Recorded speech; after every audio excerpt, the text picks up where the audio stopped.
A lot of my readers and viewers have written to me about the Safari retreat decision and the review which has been filed by the revenue with respect to the Safari retreat's Supreme Court decision. Today, it is my duty to express my thoughts so as to enlighten my readers and viewers with respect to this review. The entire video is divided into three parts. In what situation could a review or a curative writ petition be filed? That is one. Second, what are those elements of the judgment of Supreme Court in case of Safari which could today be under challenge, under review? And third, what could be the probable grounds for the review to happen or for the revenue to take these issues to Supreme Court so as to ask for review? So let us go step by step. And first and foremost, the first point which we must understand, that what is a review petition, what is a curative writ petition, and in what cases and situations could the person who has been aggrieved by the judgment of the Supreme Court after filing an SLP could file a review petition or a curative writ petition. Once the person is aggrieved from the judgment of the Supreme Court after SLP has been filed and rejected in Supreme Court, the review petition can be filed in a time-bound manner, and 30 days have been prescribed for filing this review. The question which comes is that when can this review be filed? So there are two important elements which must be kept in mind for filing of this review petition. One, there must be new evidence which must come into light for the review to be admitted. Two, there must be an apparent error in the judgment of the Supreme Court. And if any one of these is found to be likely ground, then the Supreme Court may decide to review its own decision. Please note that the review petition goes to the same bench. The same bench, if the judges are there in the court, the same bench will review their own decision. And hence, the possibility and probability of admitting the review petition is generally very remote. So I would reiterate that the two main reasons why a review petition could be filed is one, there must be some new evidence, and that new evidence would completely change the decision of the Supreme Court. Secondly, there must be an apparent error. So what happens if any of these two conditions with respect to new evidence or apparent error is appealing to the judges? Then they may agree to modify their original decision. So the same bench which decided may now agree to modify their own decision based on some new evidence on apparent errors. Else, if they find that both of these grounds or any other appealing ground which has been taken is not appealing for modification of the order, the review petition gets rejected.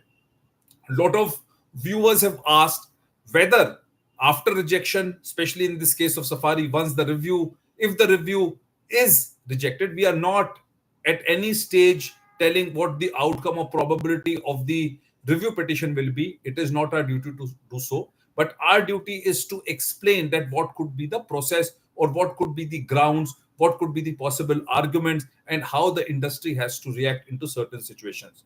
So what viewers have asked is that what happens if this review petition is rejected? Would the revenue have some other means after the review petition? Also, some other judicial intervention can happen after rejection of the review petition. The Constitution of India provides for the curative petition also to be filed if the review petition is rejected. Now, curative petition, we must understand, comes into play only in certain circumstances. One, where the principles of natural justice have not been followed, and it can be proved that these principles have not been followed. So in those cases, review petition could be entertained. There is a genuine apprehension of bias or a miscarriage of justice. So, in those cases where there is absolutely genuine apprehension that some bias may have happened, could be for several different reasons, and that there is a miscarriage of justice, in those situations, the curative petition could be entertained or admitted. Please note that the curative petition is the last judicial resort generally, and we'll come to two exceptions. But what happens in curative petition is that the curative petition goes to three senior most judges and those judges who had passed the earlier order.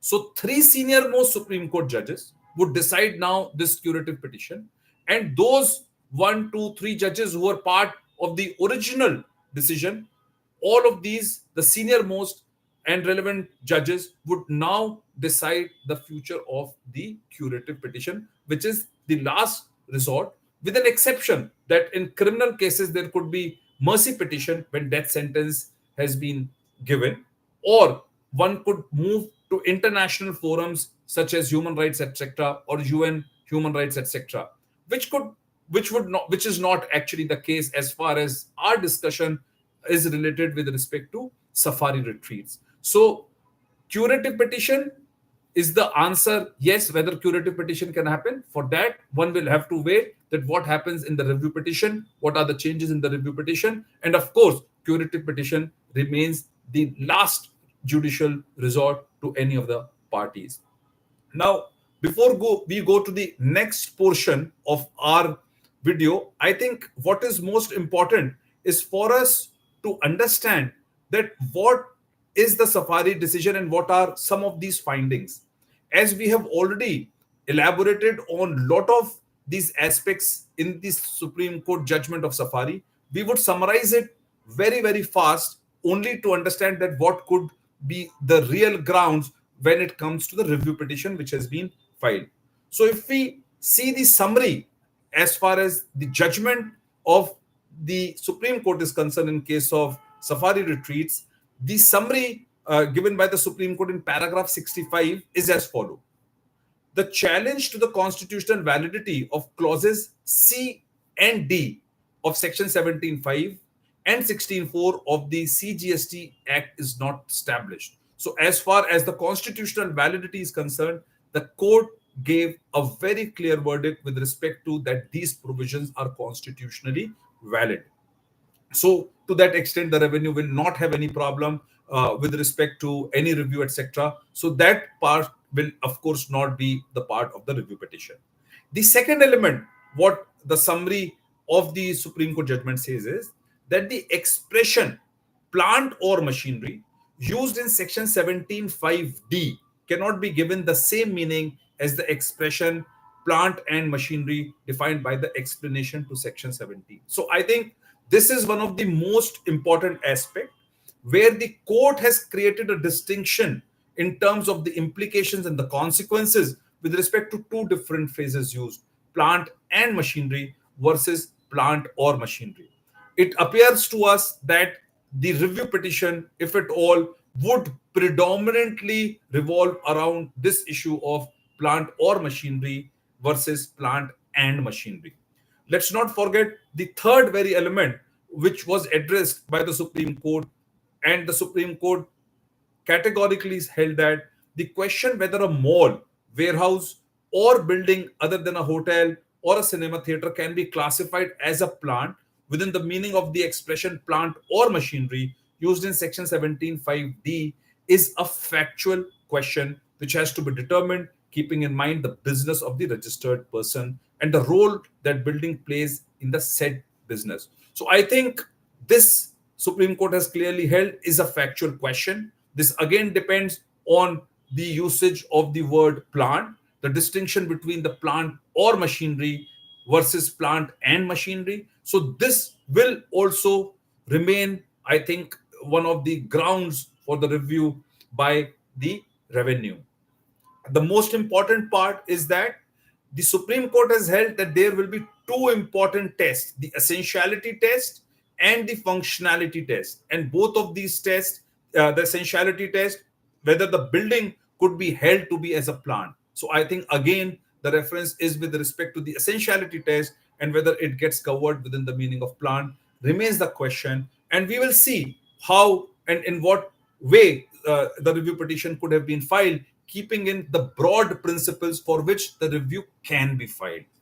The second element or the test which Supreme Court had held very clearly in paragraph 65C is the functionality test. And Supreme Court has held that functionality test will have to be applied to decide whether a building is a plant. Here again, so which means that both the essentiality test and functionality test would lead to whether a building is a plant, which thereby leads to the conclusion of the distinction between the plant and machinery versus plant or machinery.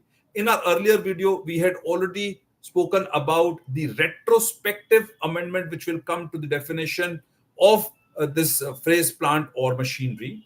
The GST Council has already approved and agreed. We would not repeat that in this presentation, but you can refer to the earlier video with respect to the retrospective applicability of this and whether there could be a constitutional challenge to that as well.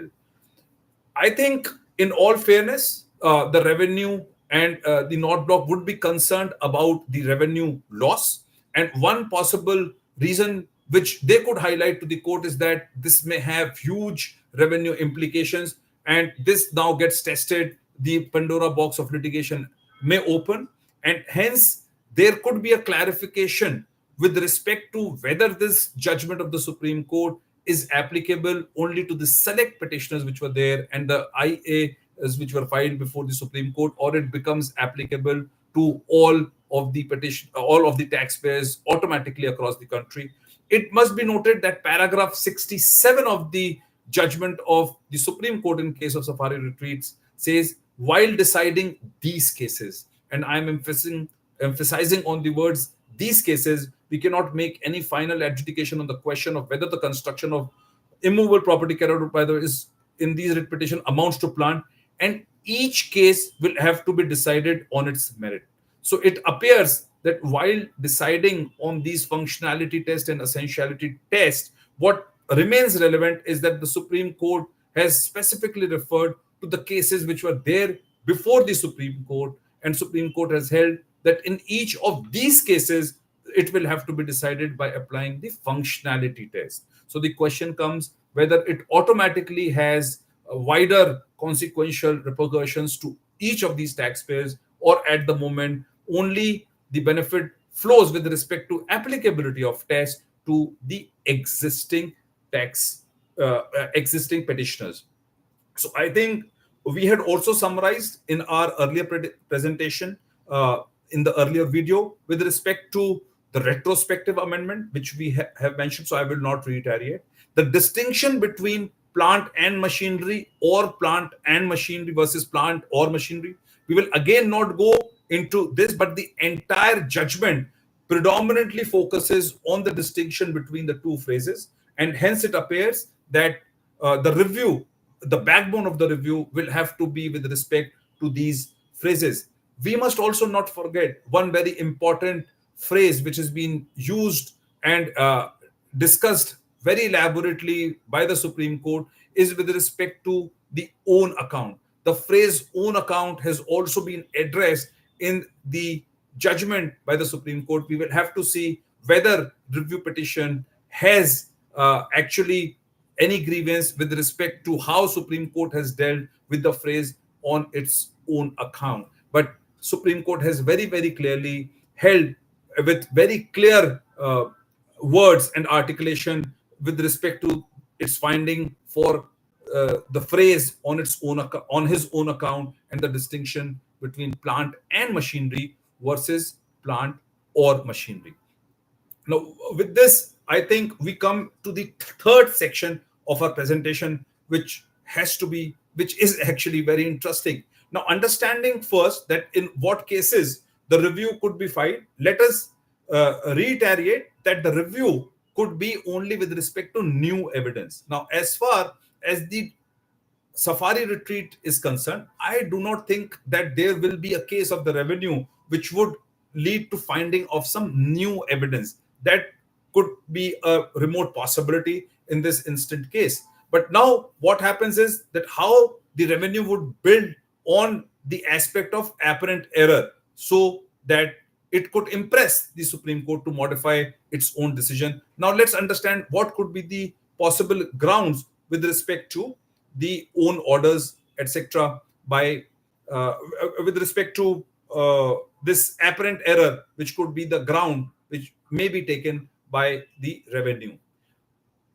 Now, before we go on to the last portion of the presentation with respect to the probable grounds, we must understand that it appears that the review petition is only with respect to the petition in case of safari retreats. There is no other review petition which has been filed for other petitioners and IAs. So I think from that perspective, the debate or the discussion which is relevant is only with respect to safari retreats. If this is admitted, it appears that the only argument which will happen will be with respect to safari. We must also understand the timelines which are important from the perspective of filing of the review petition. The impugned order is dated 3rd of October 2024. There is a time period of 30 days which is prescribed for filing of the review petition. The review petition, for whatever reasons, was not filed within that period of 30 days. So it appears that there would be condonation of delay. Now, while there will certainly be an application for condonation of delay, what needs to be seen is that whether this delay was deliberate or for a reason that there was a retrospective amendment which has been announced, and whether the revenue was waiting for this announcement for retrospective amendment and thereafter file the review petition once the retrospective amendment is announced. Having said that, it is beyond doubt that this review petition has been filed after the time stipulated to file the review petition. Now, what could be the grounds apart from what we have highlighted, the major grounds? It appears that there could be two major ones and there could be a couple of other ones. So I think what is most important to understand is that in the Supreme Court judgment, there has been a difference of treatment for 17.5c and 17.5d. The revenue may argue that the intention of the legislation for both 17.5c and 17.5d is common, to deny credit for construction of an immovable property. So I think they would go on to the intention of the legislation, and hence they would come to the retrospective amendment which is proposed, link that retrospective amendment to the intention of the legislation which is common for both 17.5c and 17.5d. And hence what they would try to achieve, they would say that only an exception has been carved out by the Supreme Court in their finding with respect to 17.5d, and that is again with respect to the usage of the words plant and machinery versus plant or machinery. So it is expected that the intention of the legislation to block credit for construction of an immovable property was there for both 17.5c and 17.5d. This distinction comes to the fore because of the judgment of the Supreme Court creates a distinction between the words and the usage of plant or machinery versus plant and machinery. So what will happen is, keeping in mind the intention of the legislation, keeping in mind the distinction between the two phrases plant and machinery versus plant or machinery, the revenue may argue that even the GST Council has now thought it appropriate to issue a clarification or an explanation with retrospective effect. So as we speak, as we argue, there is a change in law with respect to that ambiguity which was there in the law, keeping in mind the intention of the legislation. So they would basically count on the retrospective amendment as proposed by the GST Council, the intention of the legislation to block credit for both section 17.5c and 17.5d, read with the distinction created by the Supreme Court with respect to plant or machinery versus plant and machinery. And it is expected that they would argue that there is a clarification which has now been issued retrospectively, and hence this must be denied. I think also uh, it is very expected that the revenue may highlight the substantial monetary loss which may happen due to this. They may highlight to the court that this needs attention of the court, and there is an apparent error which needs to be harmoniously seen with respect to plant and machinery versus plant or machinery. We must not forget that there is one important aspect as well on his own account, which needs to be seen, that how this is addressed if this review petition is actually admitted and argued before the court. Before we end, we want to leave a thought again that the review petition can be admitted, after which there will be detailed arguments on two broad aspects or parameters. One, the new evidence, for which there is a remote possibility which may happen in this case. The second is the apparent error which may be argued by the revenue. And hence, the question which comes up is that while deciding these issues on plant and machinery versus plant or machinery, on own account, intention of the legislation, non-obstant clause in 17.5, the provisions of 16.4, whether the court has actually gone into details. In fact, one part of the order of the court has admitted and acknowledged that the advocates have taken lot of time to explain this issue. Now, if the advocates have taken lot of time to address this issue, it is expected, and it appears from the judgment itself, that all of these aspects were elaborated, argued, articulated at length, and thereafter also Supreme Court took very good time to pass the order, almost a year to pass the order. And this is a speaking order. This is one of the landmark decisions. And I think today it appears to be a very balanced order as well by the Supreme Court, because the Supreme Court has not at one side held that this is a constitutionally invalid provision, and at the same time have laid down the parameters with respect to the functionality test and the essentiality test. So the Supreme Court says that these provisions are valid, but you would get the credit only when you pass these two robust tests. So I think from the perspective of pragmatism, from the perspective of elaborate arguments which may have happened, this appears to be a judgment of the Supreme Court where, to me personally, and this is a personal opinion, there may be a less likelihood of any apparent error coming from the judgment of the Supreme Court, because having, to be very honest, this matter was argued for days, several days, where we argued before the Supreme Court for several days. So I think from the perspective, unless and until, I'm missing on some important aspects or the grounds which could be taken by the revenue, which would be seen only once this matter reaches to the court, if this is admitted in the chambers by the same bench. Please remember, the review petition goes to the same bench, and hence any ground with respect to apparent error will have to be very appealing to this bench for the review to be admitted and for the matters to be heard again. With that, I would want to end this video, but please do not forget to subscribe to this YouTube channel. Our endeavor will remain to provide the valuable inputs, valuable updates free of cost to all our viewers. Thank you, and do subscribe and like this video. Thank you.